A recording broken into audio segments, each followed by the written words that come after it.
Welcome to Kenton's videos. Enjoy the video. You start by confirming your Apple ID credentials and making sure your device is online. This is essential. Open Settings, tap your name, then verify sign in details. Once done, go to Settings General Software Update and install any pending updates so iMessage runs smoothly. Make sure iCloud settings are enabled for messages if you want syncing across devices. These steps prevent activation delays and avoid common account errors before proceeding to enable iMessage itself. Now enable iMessage. Open Settings Messages and flip iMessage on. You may see an activating message. Wait. Tap Send and Receive to select the phone number and email addresses to use. Selecting multiple lets people reach you at any listed ID.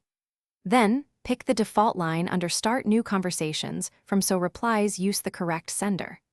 Also enable SMS fallback if you want text to send as SMS when iMessage is unavailable, and confirm message filters, or MMS, are set when needed. Finish by sending an iMessage to a known Apple contact. Blue bubbles confirm success. If messages stay green or activation stalls, restart your device and toggle iMessage off and on.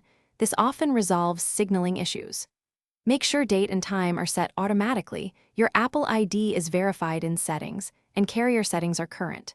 If problems persist, sign out of Apple ID, wait 10 seconds, sign back in, and retry activation. This clears lingering auth tokens and fixes most stubborn activation errors. Thanks for watching. Consider subscribing if we helped you.